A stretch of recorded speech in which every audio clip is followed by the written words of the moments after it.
All right, in this video, I want to talk about hedge funds, what it is, and essentially how I research to find out things like this. So I'm kind of familiar with it already because I already did like some research, but I want to show you guys how I research to find out information, what are the different steps. And on this journey, we're going to learn about hedge funds because a lot of billionaires have hedge funds or ran some. Let's get into it. If you're new to this channel, I talk about tech, finance, and productivity. This is obviously a finance topic, but also blends in with productivity. Let's go ahead and take a look.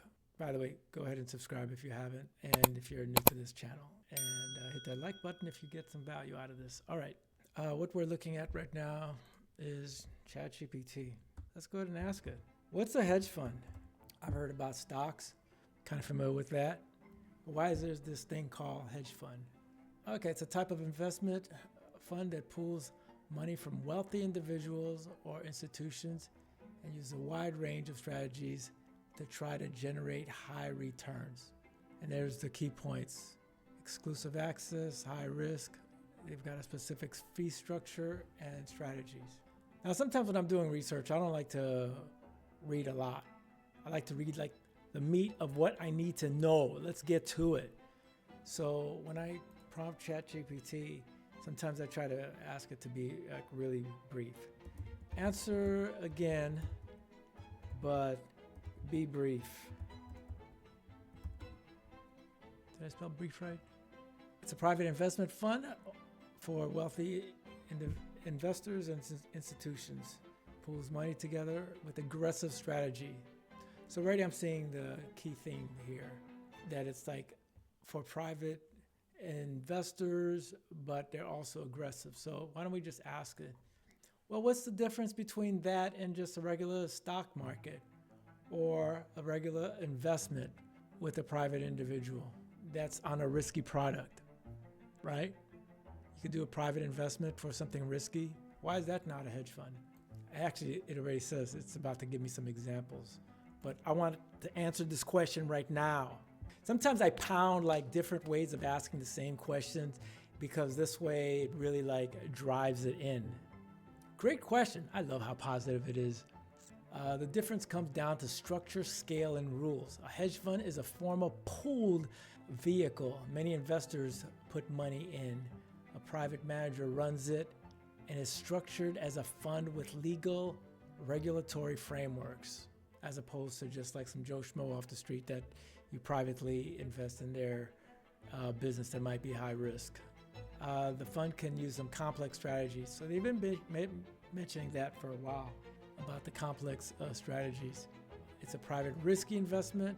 And for stock market investing is open to everyone and heavily regulated with clear protections. That's the other difference.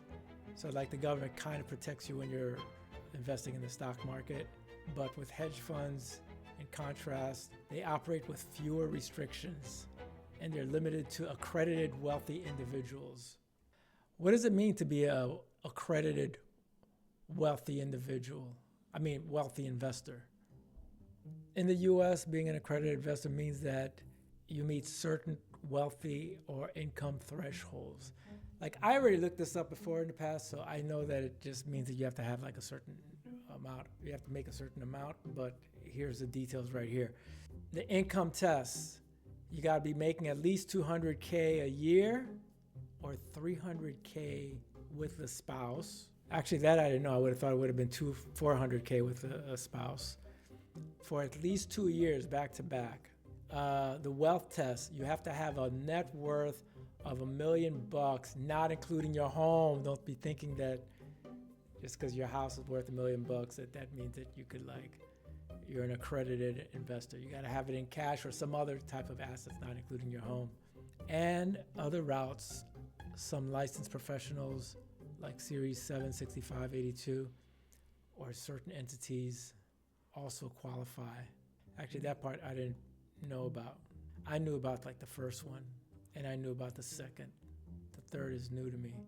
Some licensed professionals like Series 7, 65, 82 holders and certain entities like banks, trusts, and funds also qualify.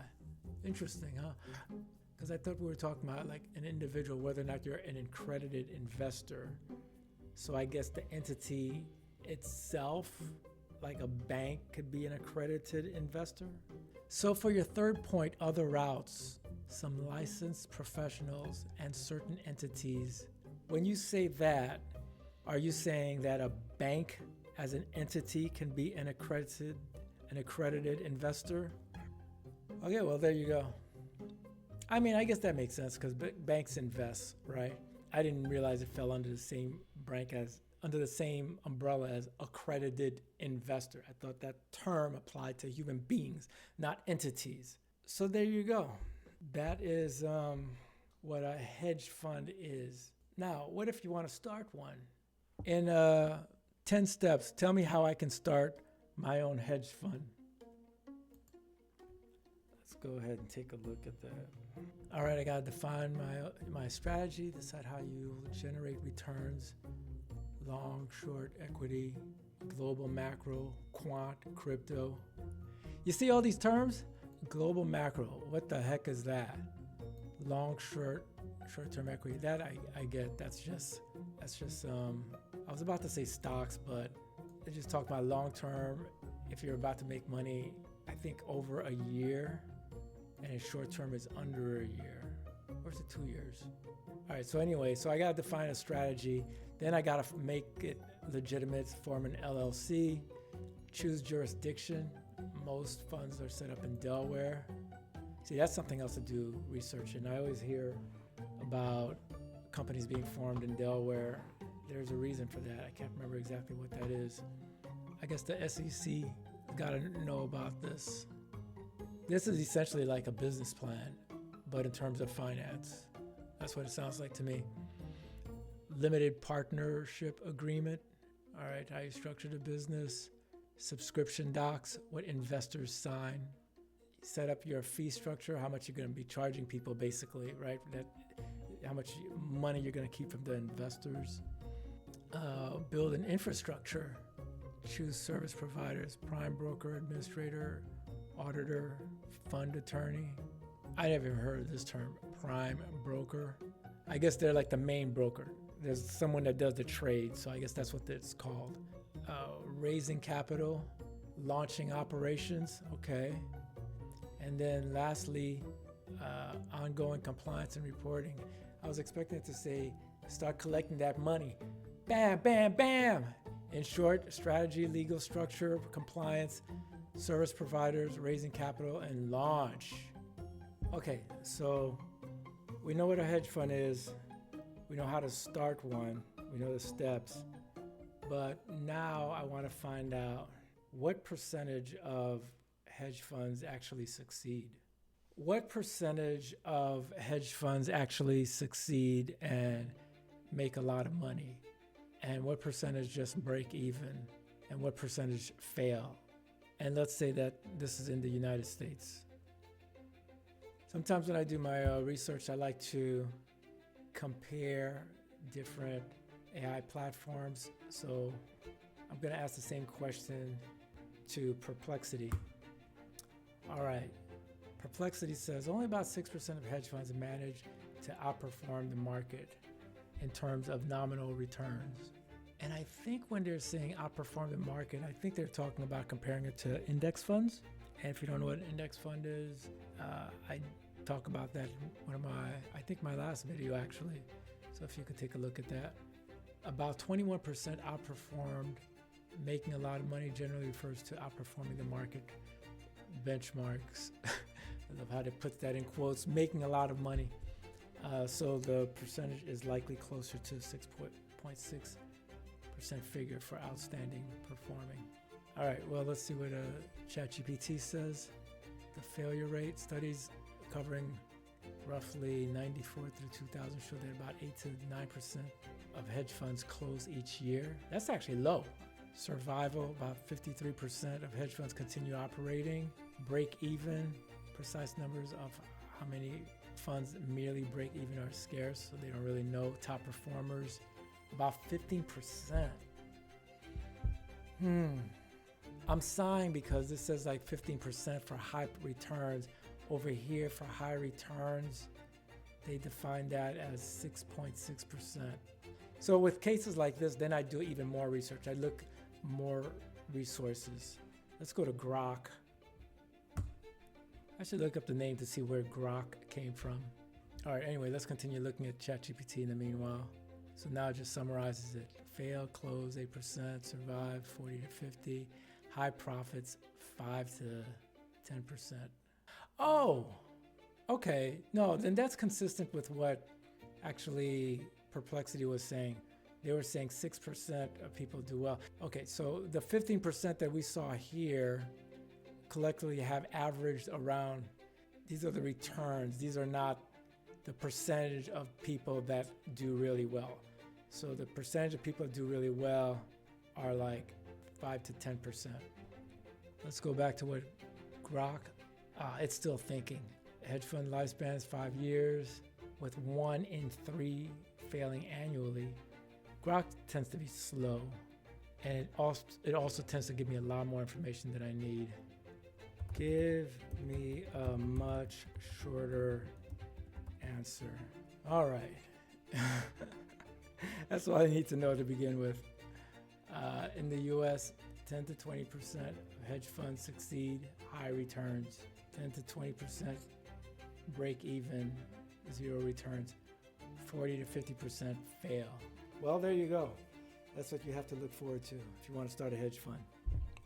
Well, anyway, that was it for this video. I thought it'd be interesting. I know this went long, but research takes a while. But this is how I try to break down my approach to like researching stuff. So we now know hedge funds are companies that target private investors that have a high net worth. They're accredited investors or entities. We know that there's like a bunch of different steps involved in like setting things up. You got to get things straightened out with the SEC, basically get permission, I guess their blessing. I mean, there was like 10 different steps. You need to like define your strategy, form your entity. And then we now know about the failure rates and the success rates of hedge funds. I didn't ask how much money do they make. We could ask that real quick, but in short, they're sophisticated investment vehicles that tend to have a lot more complications involved when they're doing their investments, their strategies. That's what I got out of it. People that run hedge funds, how much money do they tend to make on average that are really successful? And give me a short answer. And with that, we'll wrap up after. Hundreds of millions to several billions of dollars.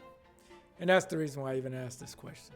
All right, folks, I hope you found this interesting. I know it was a little long, but now you know what a hedge fund is, what's involved. Are you interested in making a hedge fund? In starting one? Let me know in the comments. There's quite a few books. It's a pretty popular one. Here it is. Yeah. This guy, Jack Schwager, interviews a bunch of people that were really successful with their hedge funds and asks them, hey, how'd you do it? What were some of your secrets? I mean, they're not going to spread their serious secrets, but they do share some insights on their journey. So if you're interested in hedge funds and learning more about it, this would be a good first read. It doesn't really get too, it does get a little sophisticated with some stuff that they talk about, but it's an interview with a bunch of different people that were really successful at it. So go ahead and check it out. That's it for this video. I went way longer than I thought it was going to be, but hope you found this interesting. Let me know if you have questions about hedge funds. I'm not going to be trying to start a hedge funds. I don't like numbers that much, but there's different ways. I'm interested in investing, and it's good to know about it. It's good to know what other people do.